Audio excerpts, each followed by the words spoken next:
Okay, so good morning, hello, good evening, good day. Welcome to our fifth lecture in our Labs for Liberation Summer Institute lecture series. My name is Angela Stanley, and I'm the accessibility coordinator for the Summer Institute. I am a brown-skinned Black woman wearing black over the ear headphones. My black hair is like up in a high bun, and I'm wearing a black t-shirt. We're happy to have you all with us today. But before we get started, I wanted to go over some housekeeping details. So we have CART captioning as well as ASL interpretation. However, for those who would like to engage with the CART captions in a separate window, I am going to add the link for the screen text in the chat. Now with this link, you can change the font, color, as well as a size that the captions are presented to you. Our ASL interpreters will be pinned to the screen, currently to the right. However, to ensure you would see the interpreters, make sure that you're changing your view to gallery when the speaker is not sharing the screen, or when speaker is sharing the screen, to side-by-side gallery. Options will change as folks share their screen or stop sharing their screen. If you are using a mobile device, so a tablet or phone, there are some features that may not be accessible to you. So just flagging that for transparency. As mentioned in our communications, we've enabled the Q&A function for this webinar. So you can ask any questions that you might have. We will also be having a dedicated question and answer period following our presentation and response, and a brief 5-minute break. This meeting will be 2 hours long, so please stretch, move, or otherwise listen to your body's needs to engage fully in the space. The other way that we ask that you engage with the lecture and each other is by using our Discord channel. For those who have not signed up yet, we'll provide you with a link at the end of the session, and you can use this to join. If you've recently sent your request to join, acceptance to Discord will be granted following this meeting. We will have folks monitoring the Discord channels to ensure that everyone is able to comfortably engage in the space. For today's event, myself and Walker Brewer will be your access doulas, so please reach out if you have any access issues. As a reminder, this and all future lectures will be recorded. However, for accessibility and privacy reasons, we ask that any screenshots, notes, or recorded materials that you have only be used for your personal learning and educational purposes. In seeking to build a consent-based community, we ask that you seek and gain consent from our speakers, lecturers, etc., before sharing their work. To model this, we have permission from our speakers to share recordings of these lectures with our Summer Institute participants, including study buddies. If the lecture later becomes available to the wider community, we will be sure to post about this on social media as well as send out emails. All right, and so again, on behalf of the Labs for Liberations team, I want to extend a warm welcome to all of you to the Summer Institute and the Summer Lecture Series on Disability and Design.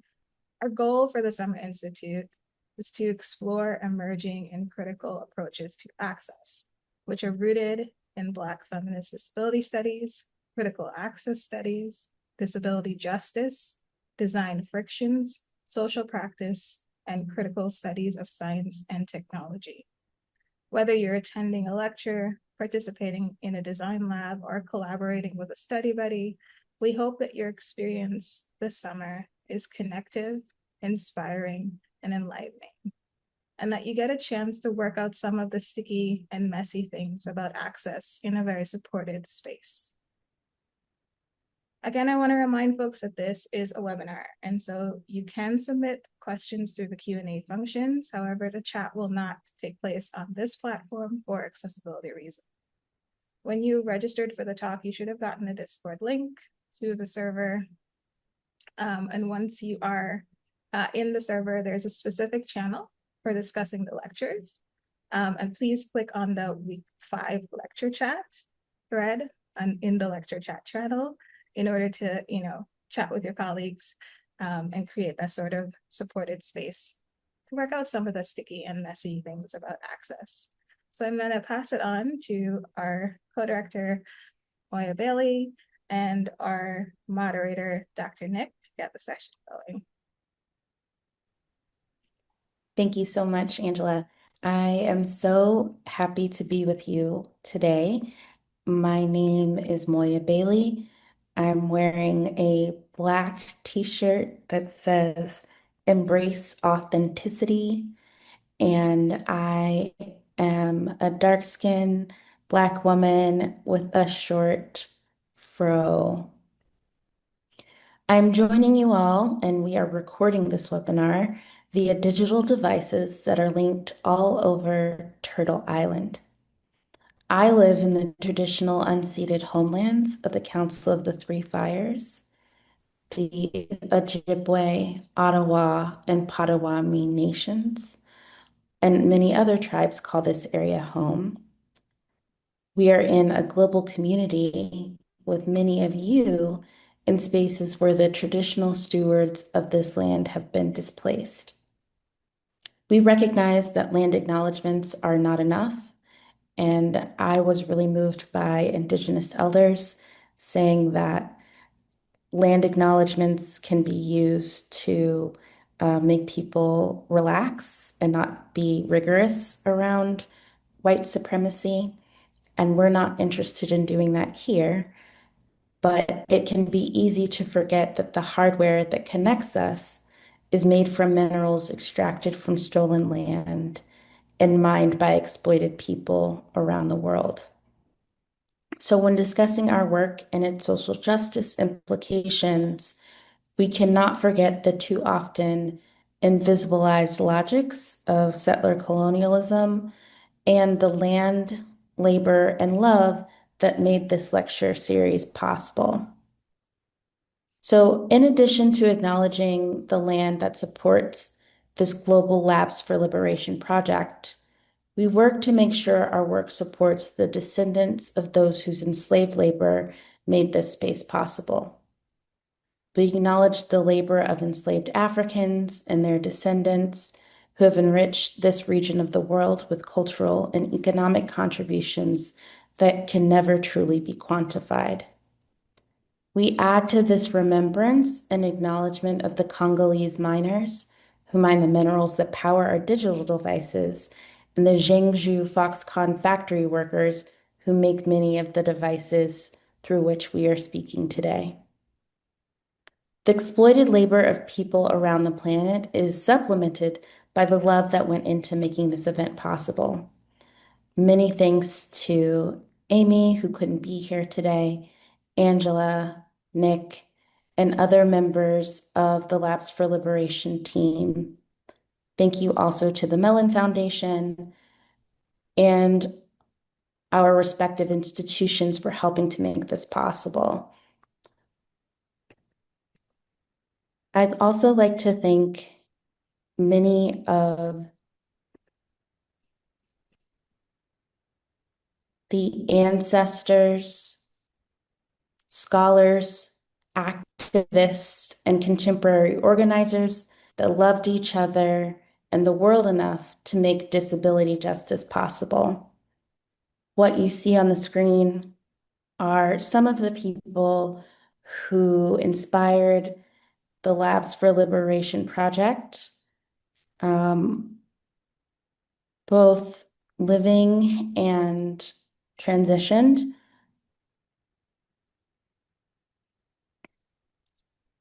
In an ongoing pandemic amidst genocides, wars, earthquakes, what's happening in Sudan, Iran, and ecological devastation, it can be overwhelming to think about doing business as usual. So we like to think of this time together as a little pocket of possibility, a buoyant bubble in a world on fire. I want to take a moment to remind you that we will have breaks. After our two presenters speak, we'll take a 5-minute break But again, please do what you need to support yourself at this time.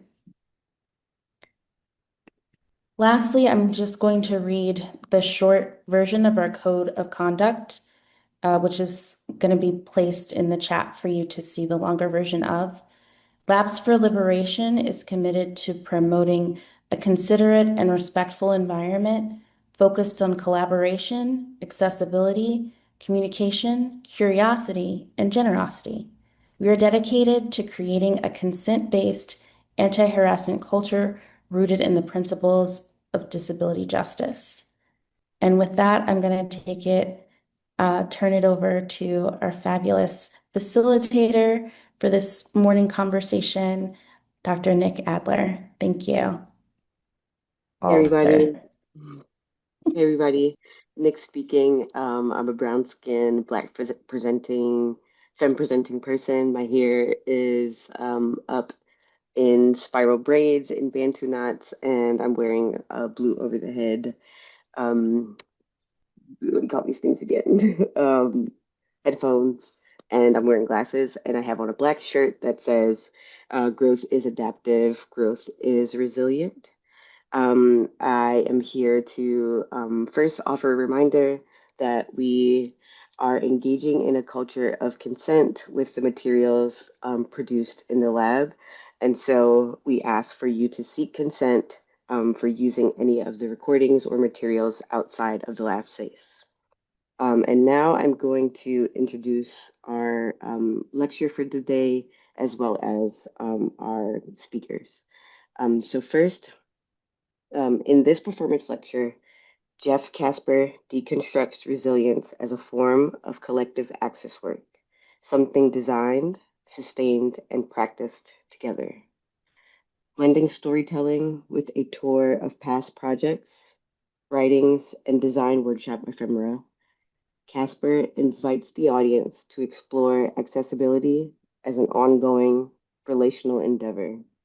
Through poetic image descriptions, brief creative prompts, and contemplative texts narrated by the artist, the lecture offers space for reflection, rest, and collective imagining. Jeff Kasper is the editor of More Art in the Public Eye, creator of Wrestling Embrace and other disability arts projects, and assistant professor at the University of Massachusetts Amherst. And then our commentator, who will be Sasha Costanza-Chock, is a researcher and designer who works to support community-led processes that build shared power, dismantle the matrix of domination, and advance ecological survival. They are non-binary trans femme, and her book, Design Justice, Community-Led Practices to Build the Worlds We Need, is freely available at the website design slash justice .pub.org.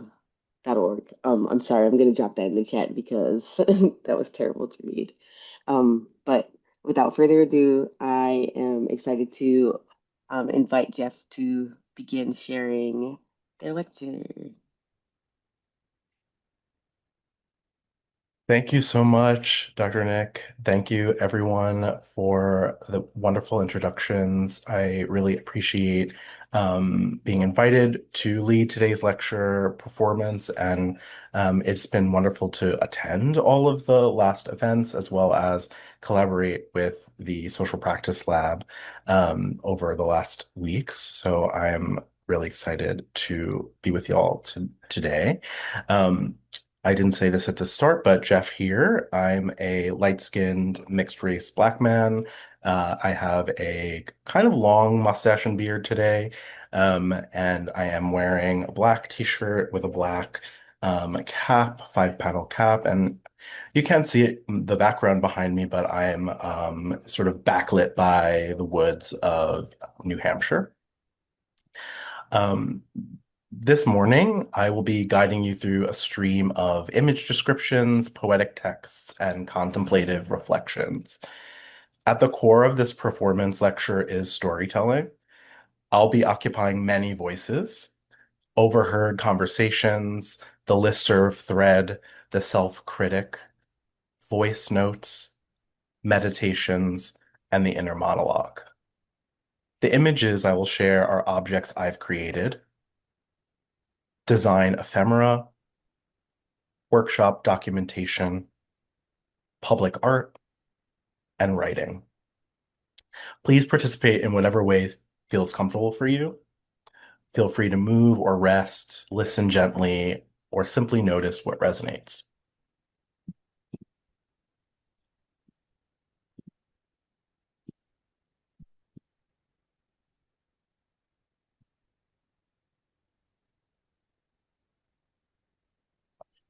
Resilience is a social practice. Part 1, Dreaming. Resilience is a word so often misused, reduced to toughness, measured by productivity. What if resilience was not a personal trait, but a shared design? Something we built and revised together. What if resilience was a soft structure, a path for returning, again and again, to care? Thursday, 8:12 a.m. From organizer at networksupport.zone. Subject regarding how do we keep each other going? Hey everyone, just checking in. I know yesterday was hard for a few of you, and I've been thinking about how we talk about resilience like it's a medal or a product or something we perform. But what if it's something we build together?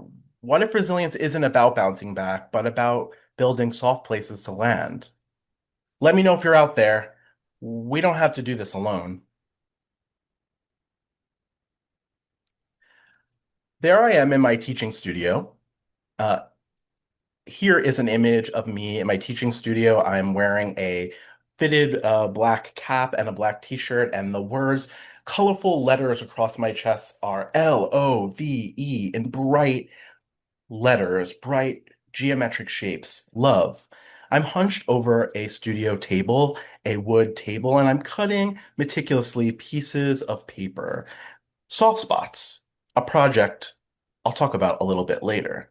Bright colored dots of purple and lavender and light blue. Behind me is a studio with multiple tools hung in the background, scissors and markers and cutting mats and rulers, scanners and computers. I'm an artist trained as a graphic designer, a researcher and a writer, a social practitioner, a student of dialogue and community education, a survivor and advocate, a peer mentor. Text, typography, and visual communications are my primary craft. My work sits in between the print, the digital, the experiential, and the contemplative. My studio is a space for designing tools for care. There I am in my other studio, the sofa. This is an image of me. I'm not quite sure how old I am, but I can definitely, as you might be able to see, have a lot more hair than I do now. I don't have hair under this cap. I have brown skin and blondish brown locks. I'm laying on a kind of plush blue sofa with, carpet. It's very reminiscent of 80s and 90s living rooms in the United States. I'm laying sort of away from the camera with my feet towards the lens, and I'm looking off to the side. This is a really common scene for me. After my meds settling into rest, as the jitters enter my bloodstream, as steroids course through my body, my lungs open and my breathing eases, but the anxiety persists. It fades in and out like the fine mist of the nebulizer. My attention shifts from one uncontrollable thought to another. Sometimes my body follows, sometimes it's left behind. This is also a site for practice. Practice lives here at the sofa, in recovery, in stillness, in waiting. Things remembered. I look fabulous, but I'm in a lot of pain. An etched compact mirror appears on screen, At the center is the text, I look fabulous, but I'm in a lot of pain. The compact mirror is gold and reflective, but not as all what it seems. I want to give presence to powerful, invisible experiences of disability, trauma, and pain. A duality or discordance between what is seen and what is felt. How can we make highly visible everyday acts of love, care, and support? Things remembered. How long do I practice before I become? On screen, a reflective and iridescent trophy sits atop a purple platform. The background's blurry. The text etched in the center of the trophy moves in and out of legibility. This is an award for failure. Things remembered. How do I practice before I become? As one moves, the colors of the object shift throughout the bright spectrum. How long does it take to feel comfortable in one's own skin? When does that feeling settle? Does it settle? Some have said this work speaks to the experience of imposter syndrome. Others say it encourages them to fail better. How about we fail with grace? Prototypes for white flags. We want to participate in this occasion. On screen, you see an image of the Queen's Museum, where the work at the center is the work, a white flag that I've created from my prototype series as part of the Art as Social Action exhibition a few years ago. White flags are an internationally recognized protective sign of ceasefire. The white flag is hanging straight down on a white flagpole with a gold reflective knob at the top. I actually love the gold part because it captures all of the reflections of everyone moving around it, and it always sparkles really nice. At the center of the white flag are black, bold letters. We want to participate in this occasion. Prototypes for white flags. Here's another image of a white gallery space, and at the center of the image are two flags also hanging on white flagpoles. The flag towards the back, in bold black text, states, future plans, hidden secrets, intimate loves, personal fears, private feelings. Next to each bold letter are stars, as if to resemble, bullet points or to resemble patriotic flags. The flag towards the front, also in centered, really bold sans serif typeface, has the words or the phrase, have a meaningful, long-lasting relationship. In subverting the flag's usual call for surrender, what would happen if the white flag was truly deemed a symbol of truce, of collaboration, rather than defeat?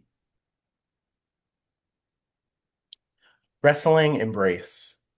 A stack of cards appear at the center of this image, and at sort of the back of the image, the back of the stack of cards are the back of the cards. They're black, and at the center of the black card is a knot.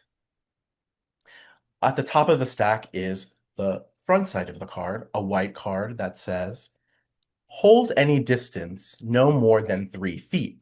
If you draw this card, share it with your partner, then switch places. Each partner must perform as their idea of the other person. Take turns alternating impersonation. Where would we be without play? What would our relationships be without the spirit of playfulness? Thursday, 8:28 a.m. from chronic.1@slowtimemail.org. Subject, regarding, how do we keep each other going? Hey, today I measured my resilience in tablespoons. Broth, silence, the neighbor's charger, a long cry between messages. I'm here, just a bit foggy, but still here. See?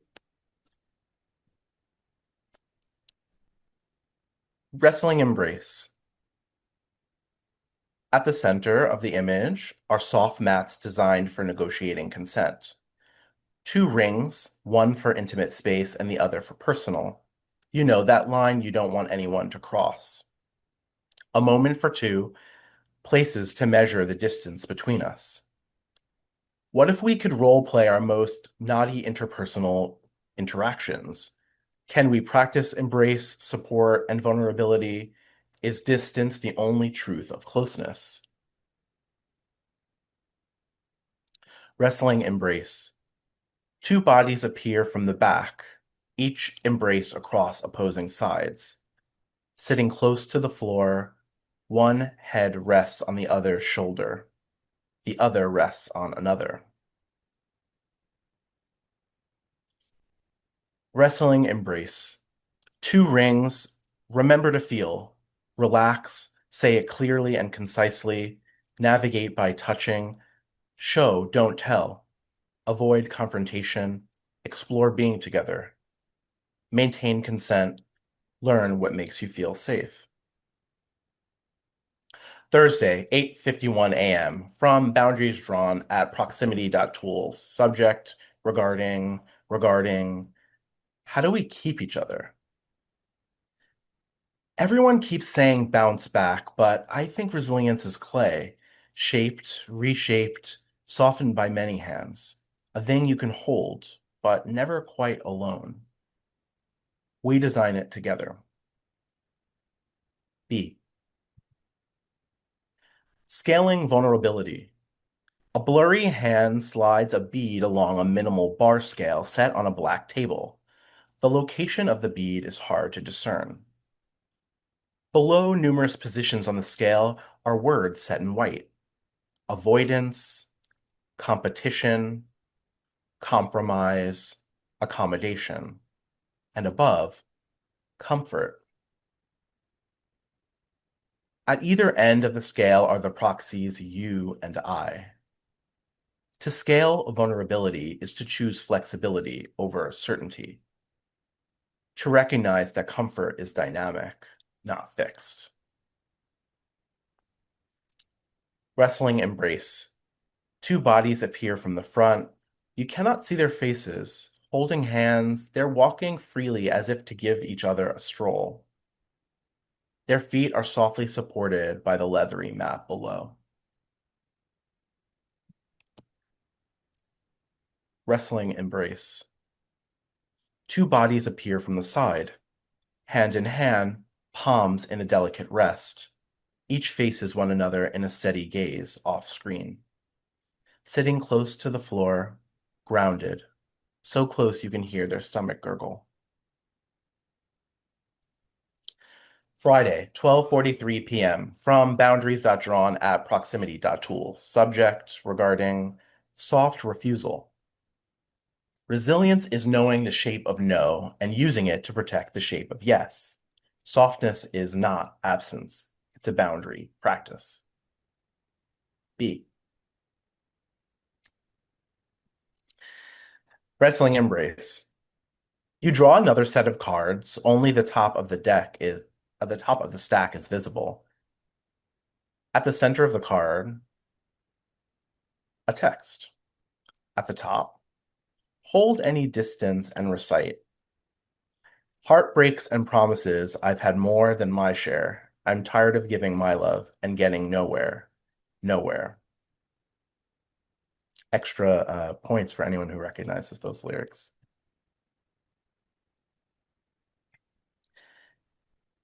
I've had more than my share. I'm tired of giving love and getting nowhere. Make room for the song stuck in your throat, for the ache of disappointment, and still the willingness to stay. Our next stop is downtown Greensboro, where love devours time. As you encounter an old marquee, you might just take a moment to reflect on the nature of love. White text is cut from vinyl and set in a metal frame against the blue sky. Wispy clouds pass above the words. Love devours time. Love is simple, and simple things devour time.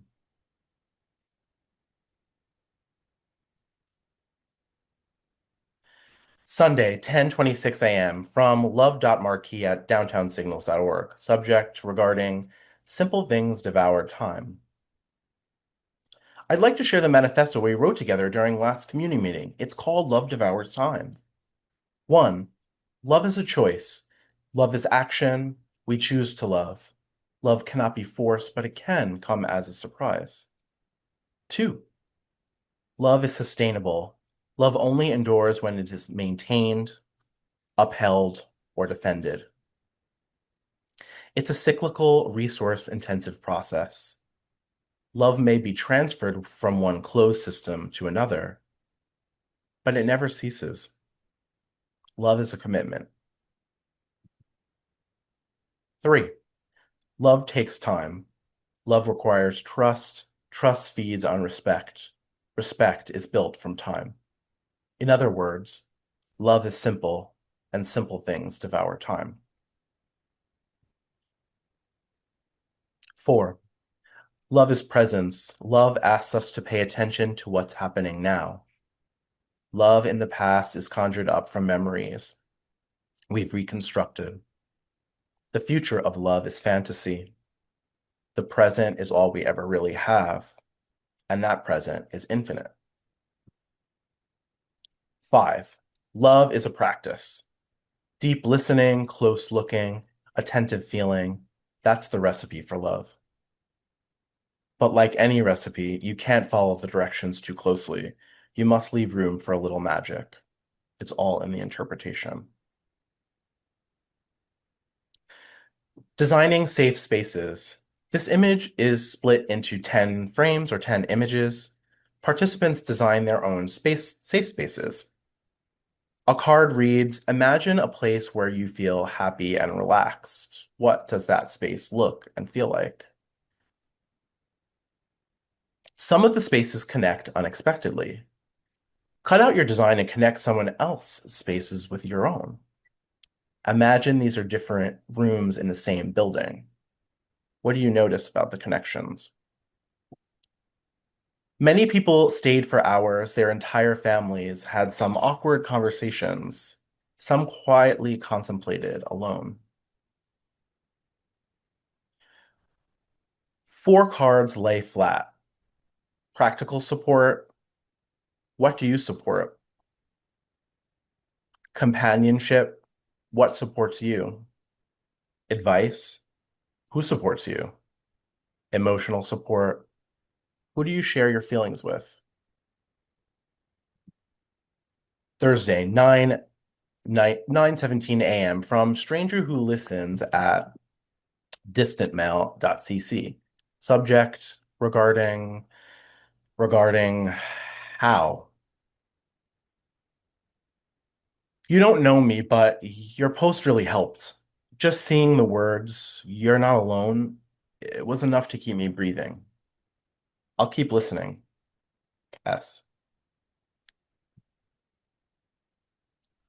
Friday, 12:04 p.m. from organizer at networksupport.zone. Subject, update, resilience, in the middle. There's a new spreadsheet up. Who needs meds? Who needs rides? Who needs not to be forgotten this week? We're building a system and it's not perfect, but it's ours. Oh. A diagram of 4 concentric rings. Colorful dots are placed about. Some connect, intimate, personal, social, public. Can you identify any important connections?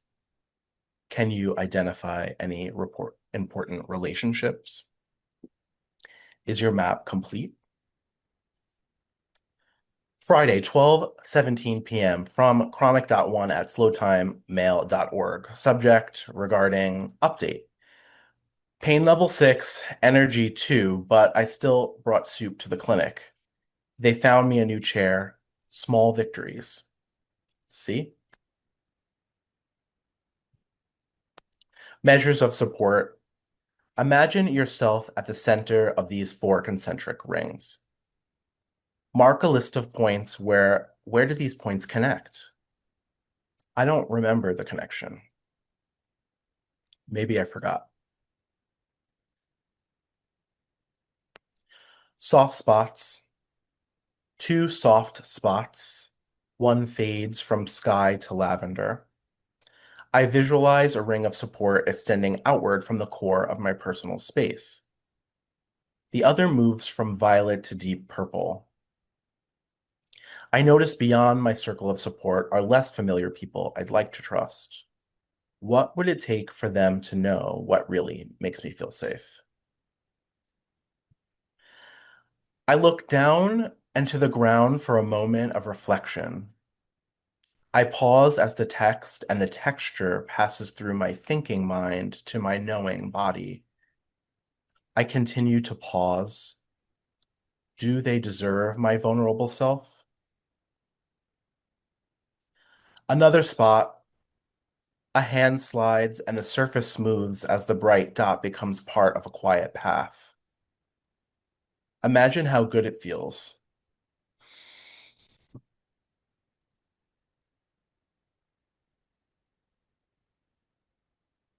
That feeling of safety. Our scope widens, 300 feet wide, 500 feet high or higher. Now we're soaring above the beach boardwalk you played on as a kid. Multiple points meander along a not-so-straight path, from small to large to small again. Cool to warm to hot to warm to cool again.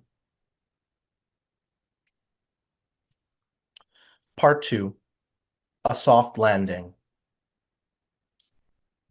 Welcome to Soft Spots. Soft Spots was and is a mindfulness path that takes inspiration from the playful style of self-help and mutual aid graphics that gained a lot of popularity on social media in recent years. Subverting the language of social distance signage often found throughout public space, Soft Spots designed for taking a moment to contemplate seeking support when feeling unsafe. Here you can see an image of soft spots in Staten Island at Stapleton Waterfront Park.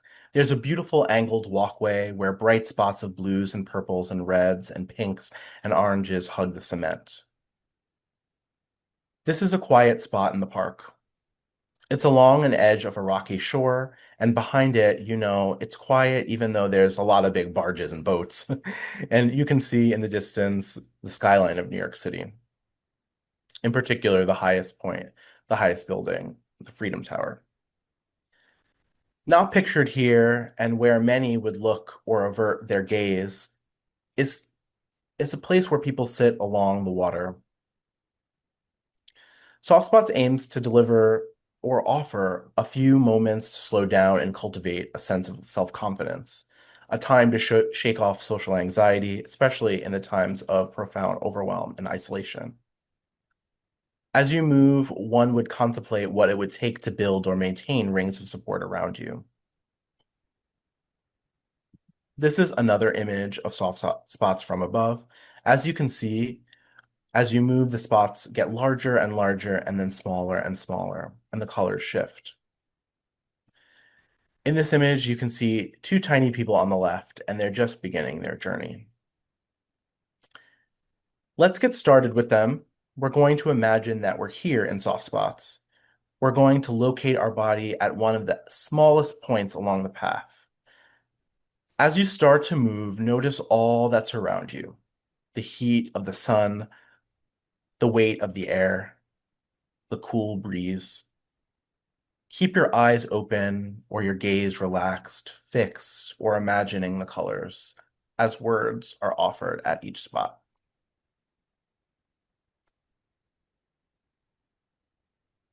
With each pause, I welcome you to take a deep breath and move to the next spot.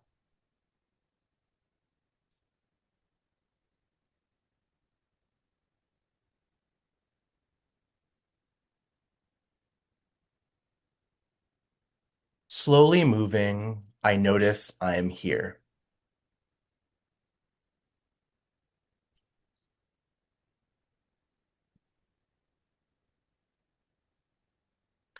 I visualize friends, family, loved ones, strangers, and allies extending outward from the core of my personal space. Maybe they're all in line, hand in hand, or shoulder to shoulder, appearing softly at each point of my attention. Maybe they're hard to identify.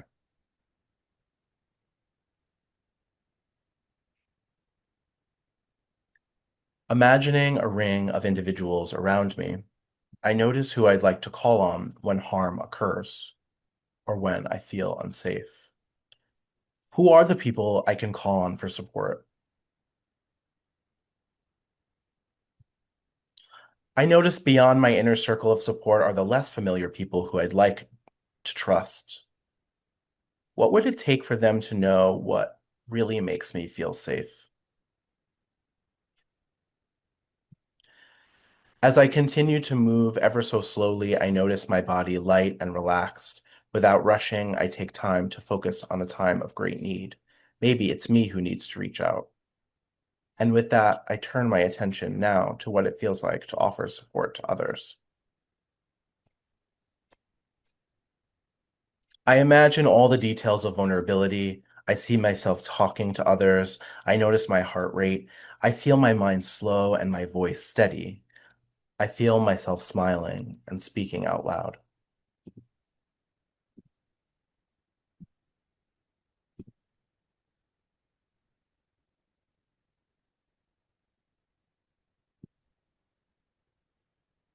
I notice many rings of support around me, beautifully incomplete. I feel myself relaxing and I am energized but calm. I start to generate a bright image in my mind of places where I feel generally cared for. A dream.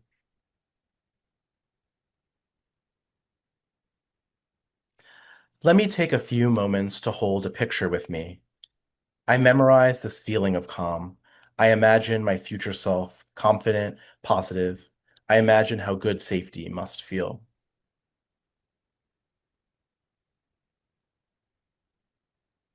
Soon I feel motivated to face a challenging situation. I seek out others, confident and calm. I navigate this challenge. But I asked, what would it take to trust the institutions built to protect me?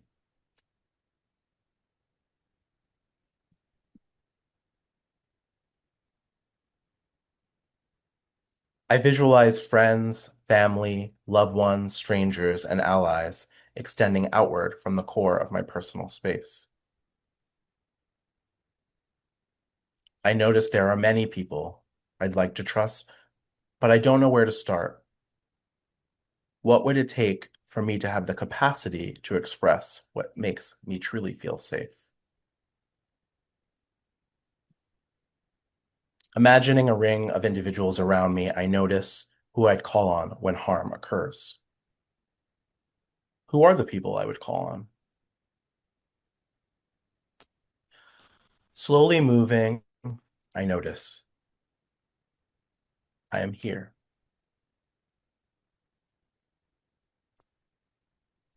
In closing, Saturday, 9:03 a.m. from stranger dot who dot listens at distant dot cc. Subject regarding, you're not alone. Just wanted to say I made it through the week because this thread was here. Thank you. S. Sunday, 10:01 a.m. from chronic.one at slowtimemail.org. Subject, on returning. Some days I disappear. My body goes elsewhere. But when I return, the thread still holds. See? Sunday, 10:32 a.m. from organizer and network support.zone. Subject, final share for now. Let's stop calling it heroic. Let's call it rehearsed. Let's call it mutual. Let's call it a loop we braid and unbraid again. It isn't a return. It's a rhythm. It's a shared document. It's a porch light left on. Thanks for keeping the thread alive. Thank you, everyone.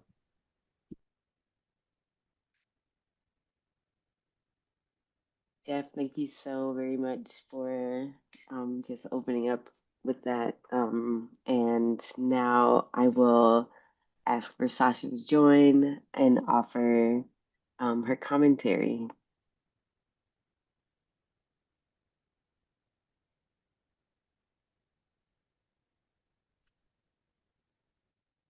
Thank you so much, Dr. Nick, and thank you so much, Jeff. Um, Before I begin commentary, I'm just going to offer a description of myself. I'm a white, trans, feminine person with slightly longer than shoulder length blonde hair, wearing glasses and earrings with purple and blue that dangle a little bit, and a white and blue striped light summer cotton shirt, um, a little bit of lipstick and eyeliner, and a white background.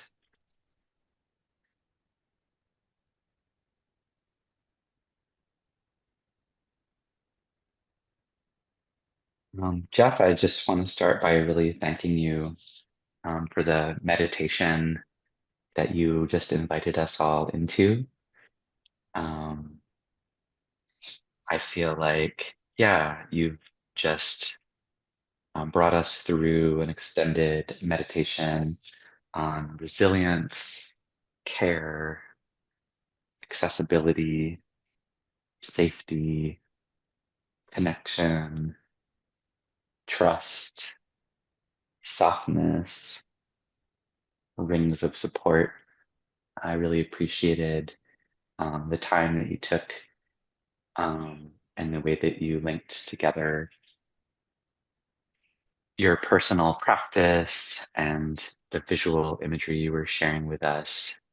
And I really love the use of email addresses and subject lines as little poetic devices and insinuations of the different, I don't know, subjects or positions or identities that you might be navigating or connecting with while you're going through this process. So yeah, I just really want to start by thanking you.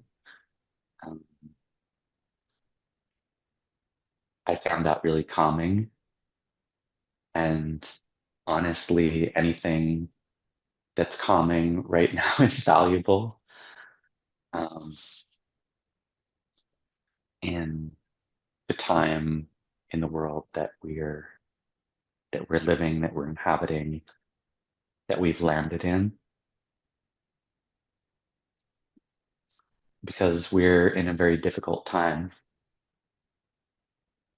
Um, I'm thinking about Grace Lee Boggs, the legendary Detroit activist and author and thinker, who's kind of like a godmother to all of us who came through the Allied Media Conference over the decades that AMC has been around, and um, who trained and supported generations of younger activists and organizers in Detroit. And her invocation to us to always think about what time it is on the clock of the world. And I'm thinking about that right now. I don't, not because I want to go through a litany of the terrible interlocking systems that we're facing. I think that we're all familiar with this, both in personal ways and in our political practice and artistic practice and the work that we're all doing.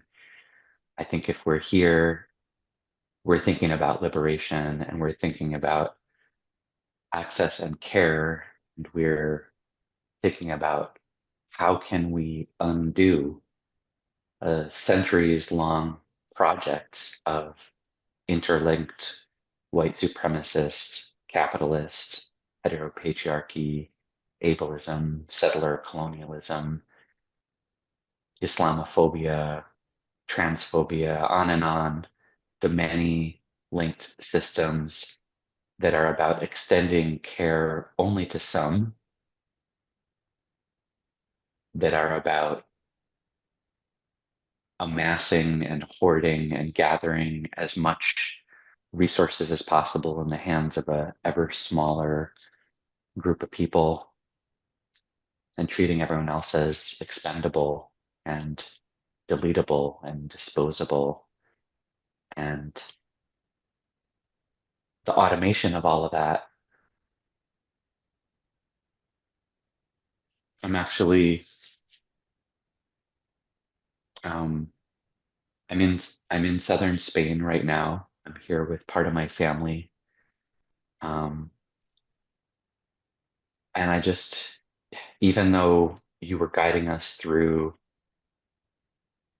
this careful and deeply felt and expressed reflection on care, both in your own practice and on what you observe and see and feel, my mind, yeah, just kept sliding back into what we're facing. And partly because I'm here, I was thinking about a performance that I was involved in last year at the Sonar Music Festival in Barcelona. Um, about the performance was called No AI for Genocide, algorithmic necropolitics at the end of empire. And I think just, yeah, where your meditation brought me was to just, I want to share a short excerpt from that. And then I want to share a short excerpt from another piece that I'm reading. And then I'm really excited to get into the conversation and the Q&A and the discussion with everyone who's here virtually in this space together. I think probably after a short break or something. So I'm going to do that.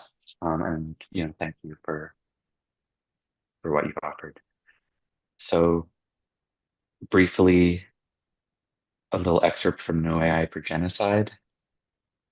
This is really just this is a multimedia poetry and music and visual performance piece in collaboration with Yarelisaga Rojas, Michelle Ereo, and Los Voluble, who are a video performance collective from Sevilla, which is where I am right now.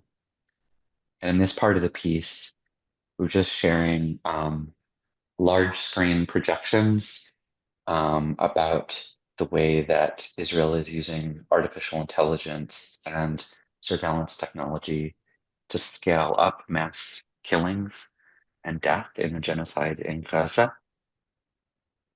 So there were 7 screens and different images, and I'll just share very briefly a little bit of this. This is about the role of big tech in algorithmic necropolitics, which comes from Achille Mbembe, the Cameroonian philosopher's idea about the way that states are based on decision making about who gets to live and who gets to die and who is maimed and who's abandoned. So the opposite of care. The AI and surveillance tech apparatus used by the Israeli regime requires cloud computing capacity, technical capabilities, and other infrastructure to function. Underpinning Israel's apparatus are deep connections and access to the products and services of big tech companies like Google and Amazon.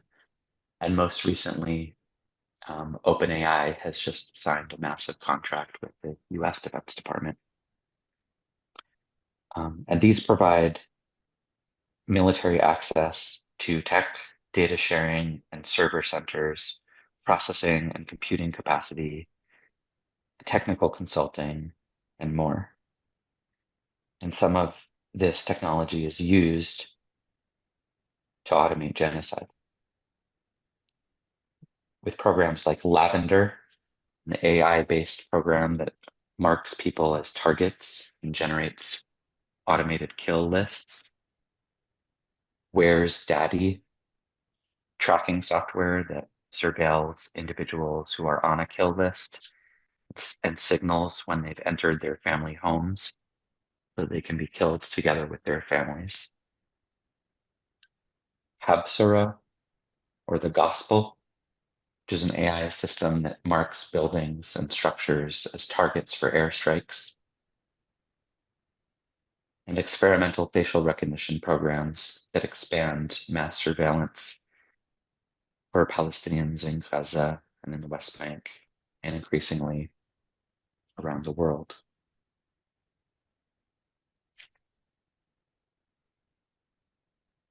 Now, we got confirmation about some of these systems from reporting that was done, but we have to remember that,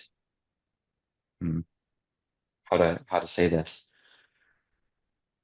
learning about the ways that a genocidal settler colonial regime is deploying AI systems to automate mass death.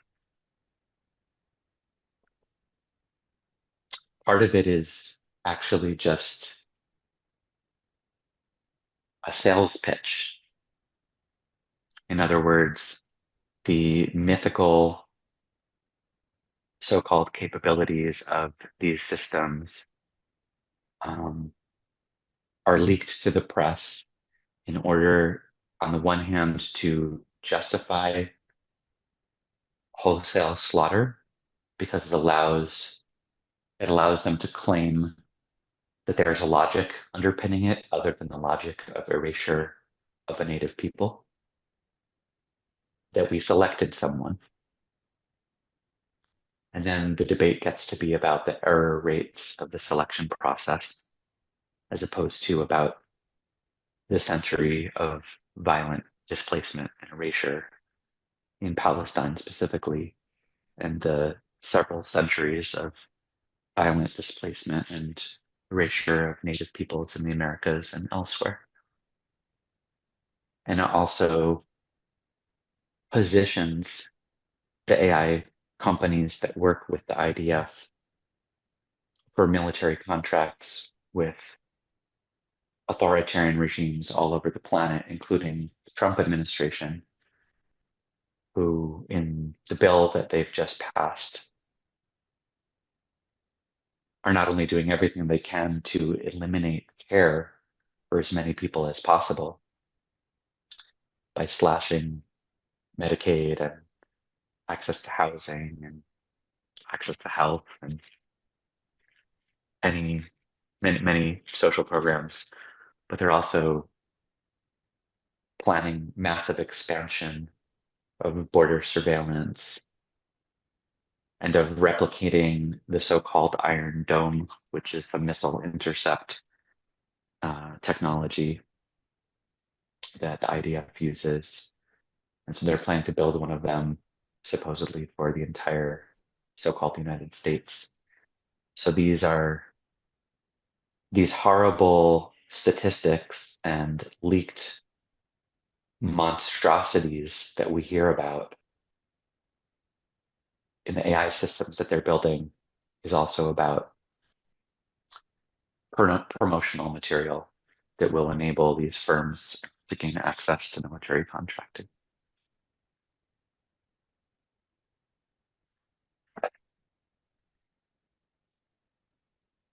But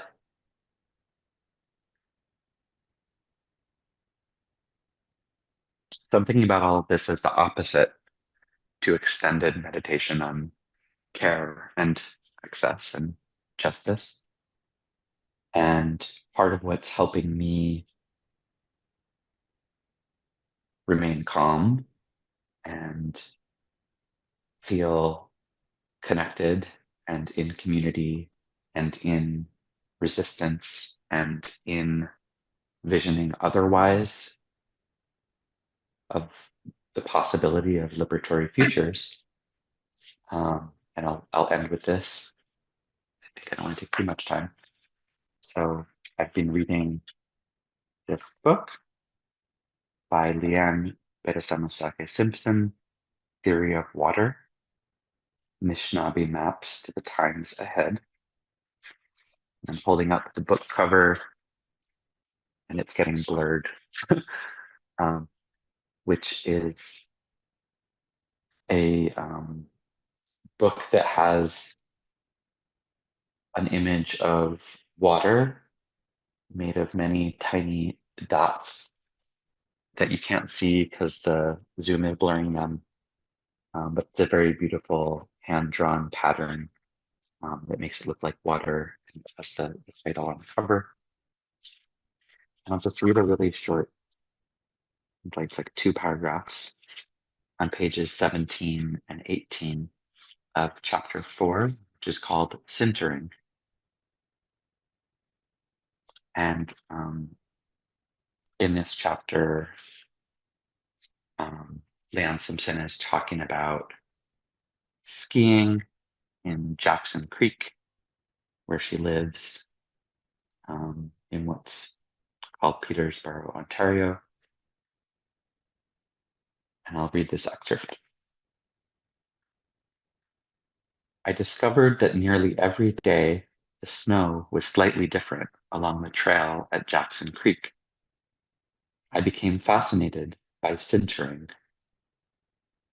When a snowflake falls from the sky and lands on the earth, it immediately begins, or perhaps continues, transformation, as it forms bonds at temperatures below zero. This is not a melting process. Temperatures below zero with its neighboring snowflakes or crystals to create the fabric of a snowpack.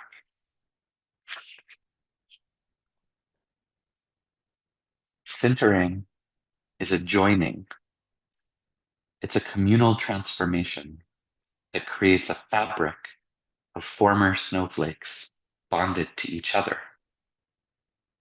It's a process of changing from a singular, angular snowflake to a more rounded form of bonded crystals, or a snowpack, a denser, more compact, linked formation. As the snow sinters, it settles and becomes denser, stronger, and soggier under the influence of gravity. Sintering is slow deformation.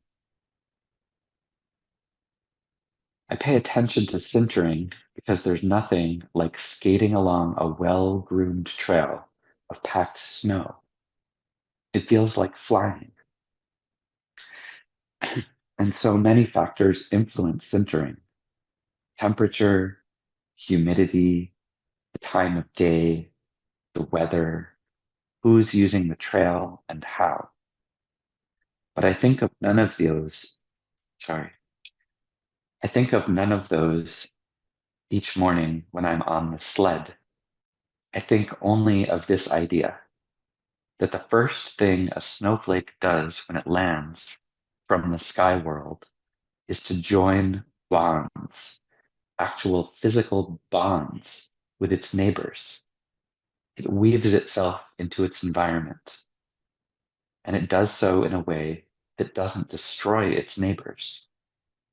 Sintering is bonding. It is building coalitions with your neighbors. And these coalitions mean that the packed sinter snow on the trail has staying power, that it remains long after spring has melted the snow around it. And so when I think about the devastation of AI-enabled necropolitics, and I think about Leanne Beresamosake-Simpson's ideas around sintering, I'm thinking about people centering resistance in places like Los Angeles, where people are gathering together to protect one another and form together to physically block and stop ICE arrests and attacks on people, or Tucson, where we're seeing people similarly de-arrest and physically remove people from ICE custody, or all the places where we're seeing this, bubble up and people fighting ICE and looking out for one another and forming bonds of solidarity. I'm thinking about the place where I live in Massachusetts, where groups have gathered in basically a loose Massachusetts, LUCE, is helping to monitor and stop and fight detentions and deportations, and immediately calling on community to come whenever we spot them. I think about Detention Watch Network, who've been doing that type of work for decades. And I think about scholars like Harsha Walia, whose book Undoing Border Imperialism really changed my whole life when I read it, and the way that they unpack the history of borders and imperialism. And Harsha Walia has a new book called Border and Rule: Global Migration, Capitalism, and the Rise of Racist Nationalism. And it's so important because it traces deeply the histories of the type of activity that we're all being shown now on a daily basis, which is meant to terrorize us into submission, along with everyone who's being targeted. So, yeah, I guess I'll just end my reflection. Thank you, Jeff, for guiding us on this meditation. Thank you for inviting us to think about who we trust and how we can care. And thank you for helping me have this moment where I was able to just connect a few threads of the work that I do to document the horrific systems that are being assembled around us, to try and maintain the power of the matrix of domination, Patricia Collins' term, but the centering that we're all doing right here together in Labs for Liberation to be stronger in solidarity and survive and survive. Thank you. Thank you, Sasha.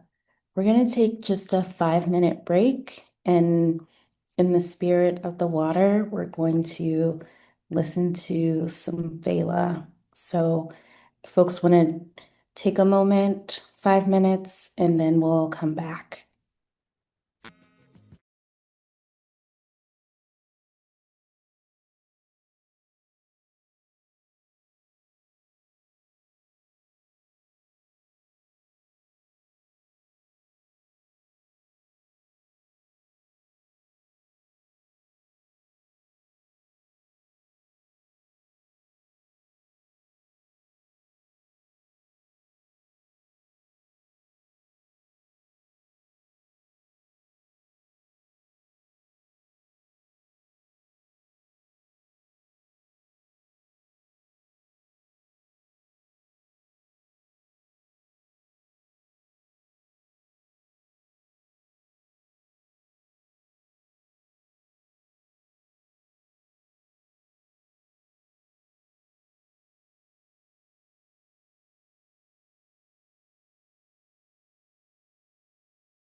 Hey folks, I am so very excited to help facilitate some conversation and just moving through just some reflections and questions. I think I just really love your process, Jeff, of sort of like bringing in process and ephemera and the performance aspect of it, but also inviting what Sasha called this extended meditation and doing it in such a collective and creative way. And I think I would love to just invite folks to feel free to drop in questions. I have a few questions of my own, of course, but we would love to just kind of get your questions in this section here. So maybe I'll start with this first question that's dropped into the chat. And it's about the use of poetic image description and just like what inspired that as a narrative device, and how do they shift the audience's perception of access? Thank you so much. Oh my gosh, I love this question. Well, first of all, I will say I'm really inspired by the work that the disability arts community has done over the years regarding really thinking about things like image description and alt text as creative elements, as access as artistry. And I'm really inspired by friends like Finnegan Shannon and Lojana Cochlea, who may be on this call. And their All Texas Poetry Project was one of the projects that really inspired me to really think how, let's open up how to decenter the visual when I'm a visual artist, like how to really reconsider accessibility as a part of developing an artistic experience or an aesthetic experience, and have access be sort of embedded in that practice. So I want to first just name friends and community members who are doing amazing work on that. Um, I think for me, the what I'd like to say is that, the majority of the work that I do, which is, somewhat represented in the images I shared in ephemera, these are things that are happening experientially, in between people. These are things that are I provide space and prompt and moments of encounter and play, and in those moments are things that I can't capture and an image can't capture. um, Even in many of my workshops or sort of social spaces, I don't really document participants directly, right? So there's so much here that is really, coming up in encounter between pairs or small groups in that direct experience. So when I'm thinking about trying to share that with others, and I often am asked, which is kind of a double bind because I want to be I want folks to be in the experience and not feel like they have to be sort of watched or part of the spectation.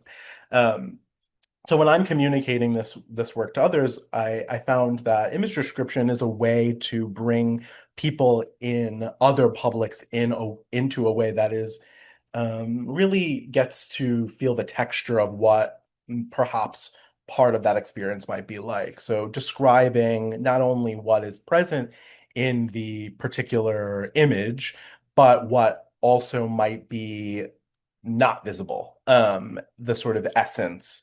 So I find that image description really is a really amazing way to get to the essence of things, which is um, how I like to use it as a storytelling tool. Um, and also, some of the descriptions and images or the image descriptions that I've shared are also things that folks have offered me in what they have seen in the work or what they have experienced. So it can be a participatory element. So I don't know if I'm answering this question, but for me, like, image description is a way to really envelope people in an experience where they feel like they can get a sense of what it's like to be in that particular moment, when they may not have that. So I'll stop there, I think. Sasha, I'm wondering if I know this question was directed toward Jeff, but I'm wondering if there are responses or thoughts that you want to maybe bring into the space. Thanks. I have another question about this. Maybe this could be for actually for Jeff. It could also be for you, Nick. For anyone. I'm thinking about image description, and my reflection and response was about these terrible uses of so-called AI systems. But I'm thinking about, like semi-automation or assistance with image description, and thinking about the ways that these large language models and um, computing systems are kind of for the first time ever able to generate plausible descriptions of visual imagery, and videos and other visual material. And like, yeah, I'm just curious what others are doing and thinking and approaching around this. Like, I have a lot of critiques of the political economy of AI systems. They're stolen labor. They're in the hands of this small group of people. They're non-consensual. All this stuff is terrible about them. The materiality of them is terrible, how they're built from rare earth materials and the data centers that use so much energy and water.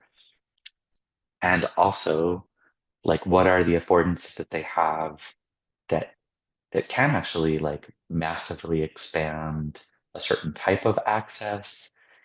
And then what do we lose if like we're just giving a picture and saying, give me an image description, and then we copy paste it in because it's quicker and we're busy and whatever, but we're not doing that care work. Well, we're doing the care work ourselves because we're still taking a step, but it's reducing the work we're doing, and it's also removing our poetic interpretation of what's there.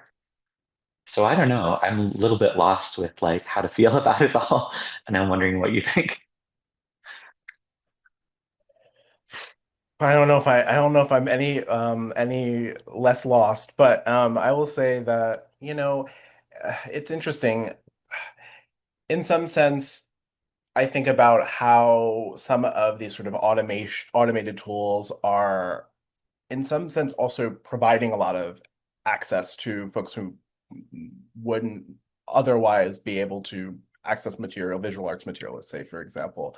So I think about how that there are definitely ways that gets embedded in the ways that people support themselves and others, even though the origins are of of these tools are deeply problematic. And so for me, like, it's always there's this always this kind of tension there. In my class, actually, when we do image description in alt text for visual design, I teach a professor of design. So we actually do side by side just image descriptions and then writing descriptions. And it's always interesting, kind of, we have these assumptions sometimes, especially now as the tools are becoming more developed, that our descriptions that we're writing are going to be really more robust and poetic.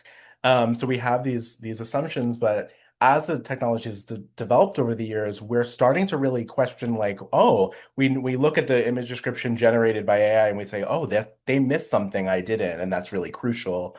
So in some sense, because in my class we always are thinking critically about design and technology, we're always looking at, like, okay, in holding the critique, how do we fight it, resist it, work with it, manage it, not let it control us, but also question, like, where are the sort of slippage points? And I don't have, I don't have the answer. I mean, I definitely am deeply disturbed, let's say, about the proliferation of AI, for example. Um, I think with that, it's still worth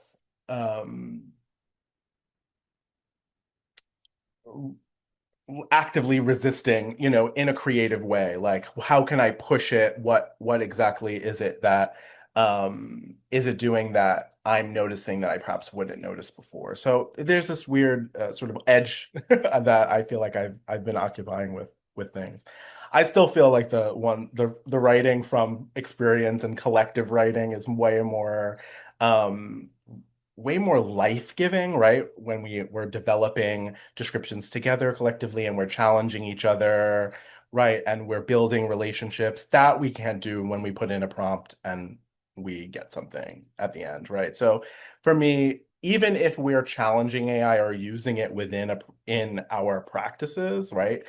Butting up against it, we still should be, as we're developing access tools, having it be a space for relationship building. That's my thought about that. Jeff, and I think earlier when you talked about sort of capturing these moments of encounter, there's no way for AI to really capture the feelingness, the livingness of what it feels like for whatever might be captured in the image, whether it's the relationship building, people being together.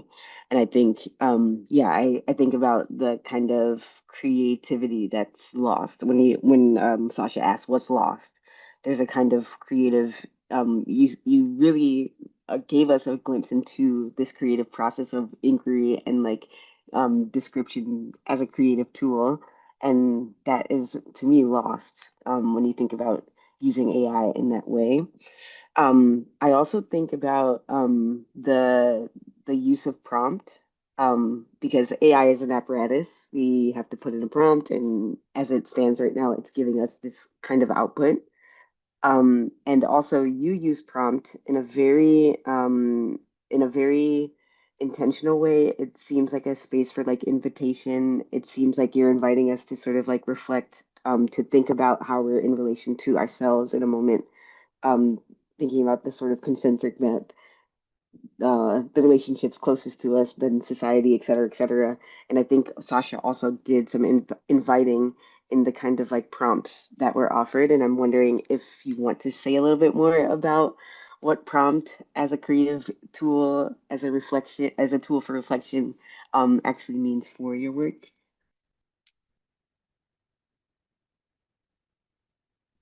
I can jump in first, Sasha, unless you want to. I will say that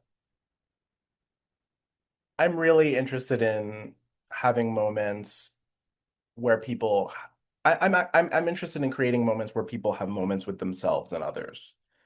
And frankly, that the way I do that is through creating enough of an invitation, enough of a structure for where there's a place to begin.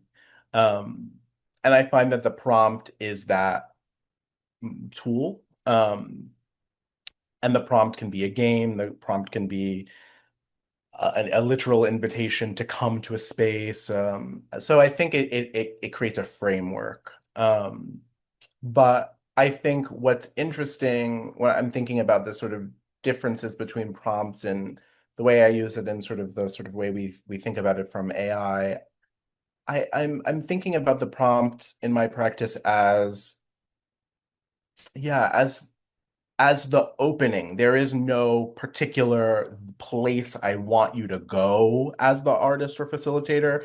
I want to hold, I want to provide enough structure for where you can bring things up that you haven't before in relation with others or in relation to yourself.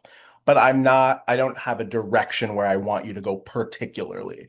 Where I feel like when we're thinking of, about using prompts and developing using prompts in generative AI, for example, we're kind of directing the process. We do want to get somewhere particular. We want certain kinds of output. So there's kind of, for me, it's an opposite. Yes, I want folks to have experiences. I want to to frame, the moment so you have experiences of vulnerability with someone perhaps that that you haven't had a deeper moment to connect recently. Yes, I want that. That is the direction I'm moving, but what the quality of that is, that's up to you.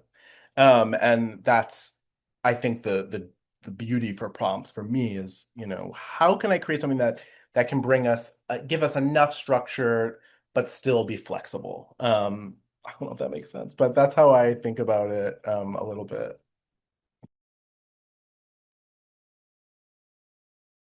Yeah, this is a really interesting question. I haven't done a ton of structured thinking about prompts. And what I can say, well, when I think about AIs and prompting and the discourse about like everyone's going to become a prompt engineer and like that's the only job of the future and all this type of stuff.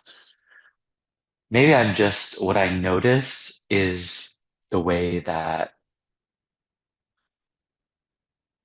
these tools, the way that LLMs and sorry, large language models and the prompt interface as a chatbot, the way that it's set up right now, it's really just like a bias confirmation engine or something. Like I'm going to put in a prompt that reflects my understanding of the world, and I'm going to frame the question in that way, and it's just going to spit out some rehashed, stolen intellectual labor, but structured through the lens of the way that I prompted it to confirm what I think, unless I'm extremely careful. And that's just trash. It's like a trash generation machine. And like, I don't know, like I'm using them some, even as I'm critiquing them, but that's kind of how I think about it. Like the prompt is reflecting us and our positionality, and like then just reflecting the world back to us through a tight lens, and then stealing other people's stuff and squishing it through that lens. And so I don't like that.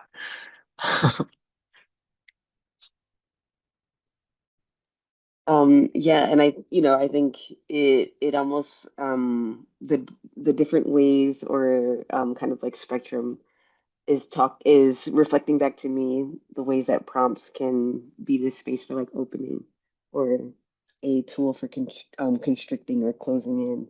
Um, is kind of what I gathered from thinking about it from your creative practice, Jeff, or um the from the experience of using it within AI. Okay, Sasha, the next question is for you. I'm going to read it here. The way you share information feels like a very intentional invitation to us as listeners to really settle into these painful explorations, noticing what's happening in our bodies and holding space for care for ourselves and those we're designing with and for, etc. I wonder if you can share more about how to build in that kind of spaciousness into our work, in parentheses, in our bodies, and how that can feel at odds with the rapidly escalating crises we're all navigating right now.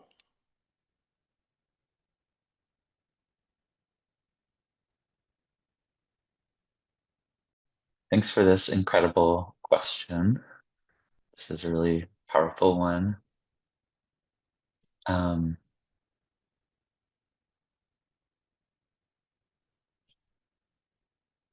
I don't know if I'm going to have a very good answer to this, to be honest with you.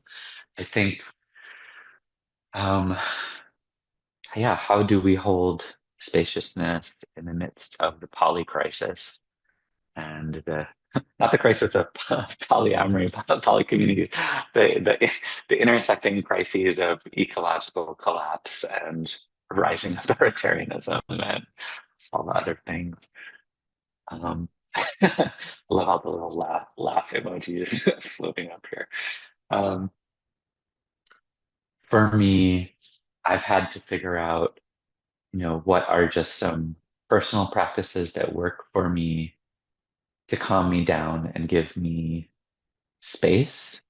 like just in my own life and body mind so that I can then show up in different types of conversations and places in the kind of way that I want to. And for me, to be honest, it's music. Um, I've been a musician my whole life, and that's just been part of my own practice. And so I spent a long time doing a lot of like individual electronic music practice, just like making beats on my own, basically, and occasionally collaborating with others. But more recently, I've started playing with this group called Hawa Collective. Hawa means wind or love in Arabic. It has different connotations. And yeah, it's just this big group collective ensemble that changes at every performance. And we play different kinds of traditional music from the Middle East and North Africa. And just being physically together with others and playing live acoustic music just helps reground me in sound and its power, and just connects me to something just way beyond myself and helps me, um, yeah, show up in that kind of way. And so I guess yeah, I would answer the question by just saying, I don't know if there's a way to do this up here in the mind that we're like, I'm pointing to the top of my head and like the idea, this like, yeah, I guess like, the Western dualist idea of like, oh, I can think through this and show up in this type of way. I think it's like, what is the practice that's going to help you regulate and connect and ground and whatever that is for you to intentionally make time to do it? Because that's what I've definitely had to do.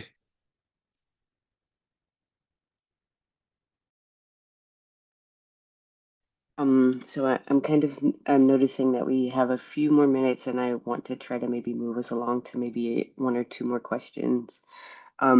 This next one here, for Sasha, but I think it also might reflect some of your work as well, Jeff. How do you approach co-designing with communities that have historically been excluded from the design processes?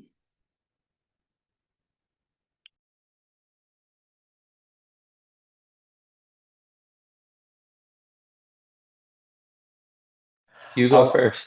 I'll jump in really quick. I have so many thoughts about this, but what I will say is that by creating spaces that are for one's communities explicitly, and have those spaces be shaped and created by those people, and be iterative and be and seek to change and to alter based on who's in the room. Um, I feel that I mean that there are many cases in projects that I've worked on where only the people who are at the center of the work, the real center audience, are involved in the development of the project, and I have to be really clear about that, right? It's for speaking to a particular set of experiences, and that we want to craft a space where we feel vulnerable enough to like do that work together. So in some sense, it really means like being really intentional about who is involved and making sure that that's centered. I'll just start there. Yeah, I really agree with that. And the only like yes and that I would add on top of that is like, you know, it is possible to become part of a new community. It's possible to like connect with folks that you haven't been connected with before. And this is why I'm so, yeah, taken with Leanne Simpson's idea of sintering. And she's talking about how like each snowflake descends from sky world and then lands with its neighbors, and then they physically and materially bond and connect without destroying one another and make each other stronger. And I think that that's possible to do for us as well, including in design processes. But what that means is actually like if you're embarking on a process to design with a community that you haven't really been part of before, what you're doing, I think, if you're responsible, is you're spending time becoming part of a new community and with all the things that that means, not just like what's that called? You're not just showing up for a transaction where you're like, I'm going to give you some of my design wizardry and then you're going to give me some of your community knowledge. No, like that's not it. It's like you're going to spend time together, you're going to eat food together, you're going to get to know each other as people, and it's going to take a lot of time. Um, and then, as you are connected to, not necessarily, you can't become part of every community, right? But as you become in solidarity with and centered together with, then you could make things together as well in a way that's responsible.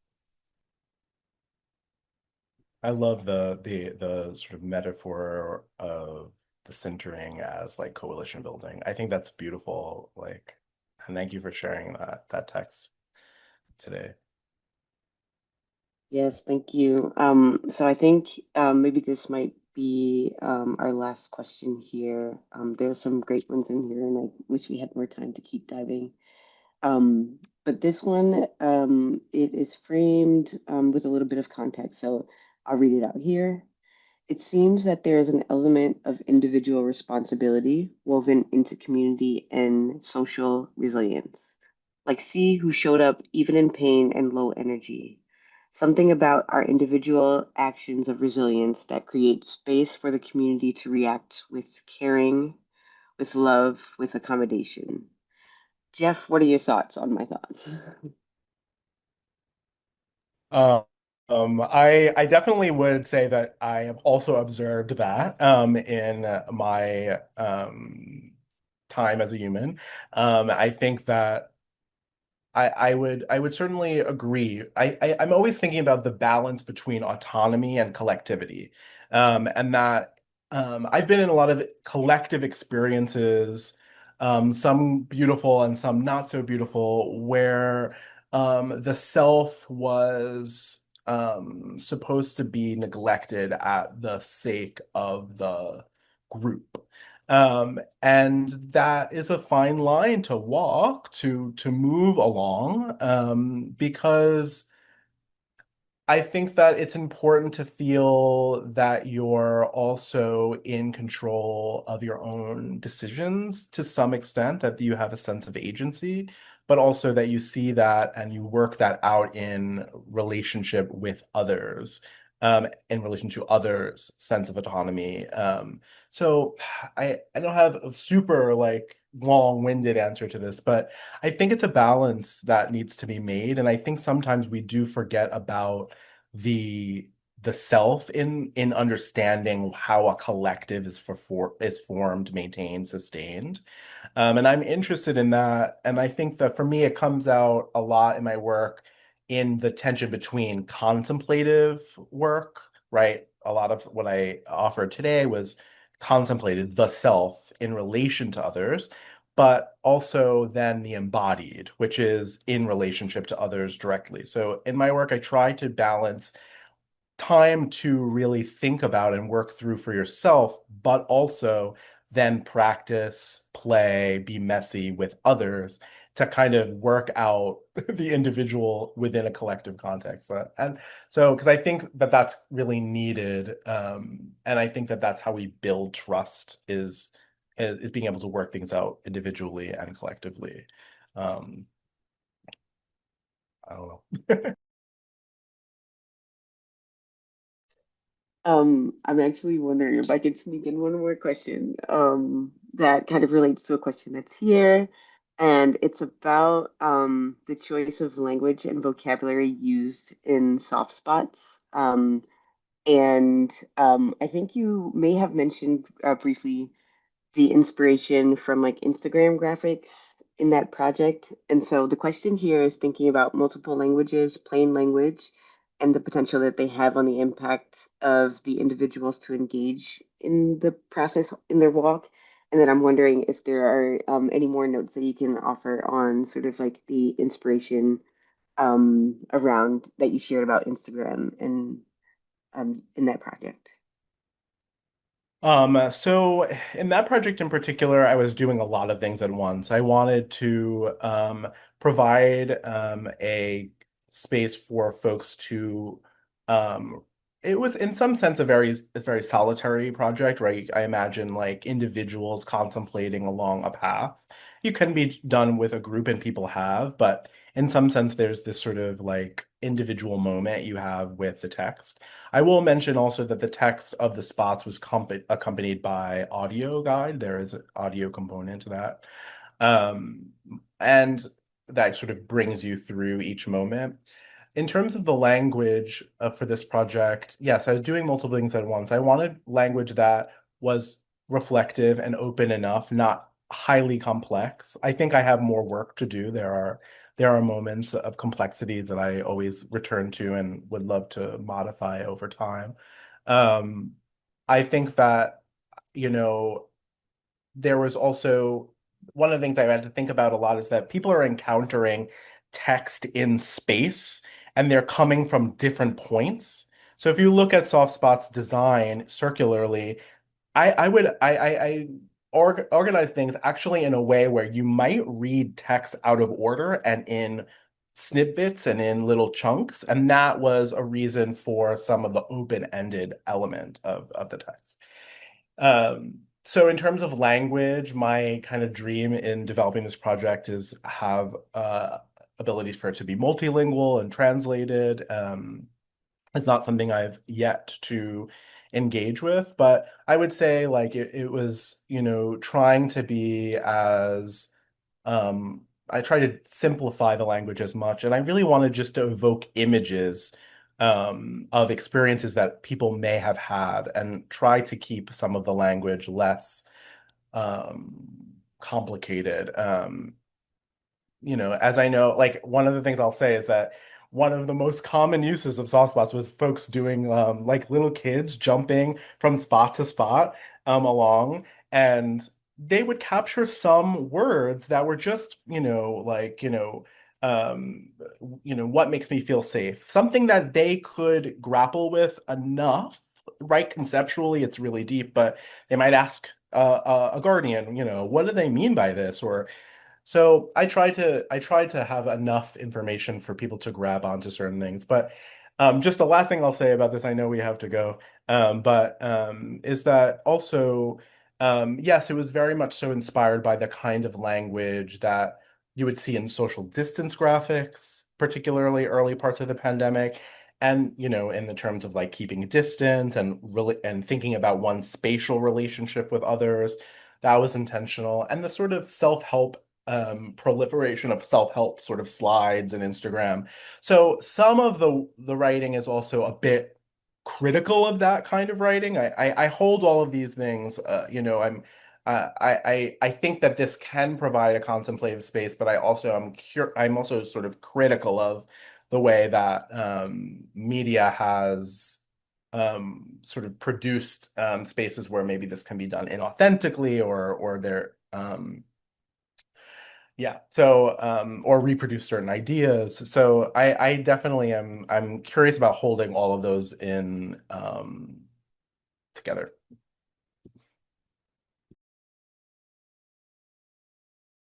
And then I know that the question was offered for Jeff, but Sasha, if there are any responses or even closing thoughts that you want to leave us with before I give us our bit of logistical reminders and such. Um, no, I think I really want to respect the time, but just I'm really thankful for the invitation to be here and be in conversation. And thanks so much. I'm going to drop in the chat. I had mentioned electronic music as a grounding practice in response to one of the questions and different types of music. So I'm just going to drop a link to my SoundCloud in the chat. If you like electronic music, check it out. My goodness, thank you so much for sharing that. And I think I'm in you sharing sort of like your practices around music. I'm thinking about sort of play and the importance of sort of like connection as we're building, and as you mentioned, sort of like pushing against and resisting these different matrices of domination. Thank you both for your contributions and this wonderful conversation today. I am so grateful that I was able to be able to facilitate and hold space for us today. Thank you so much for the attendees. We also want to thank the Pro Bono ASL for helping to create an accessible space with us today. Please just be reminded that next week is our sixth and final. Is it sixth? Yeah, it's sixth and final. We'll be doing a student showcase on Monday at 10 a.m. Central Standard Time. And just like the other lectures, you'll need to register in order to receive access. Let's see, is there anything else that I may be missing? Continue to keep this conversation going in our Discord. I know that there were a few more questions that we were not able to get to, so hopefully we'll be able to kind of get those answered maybe in written form, and share those resources with you at a later time. I wonder if that is all. Moya, Angela, have I gotten everything? Is everything all set? Yes, thank you so much. I am going to play us out with the song that Jeff alluded to earlier.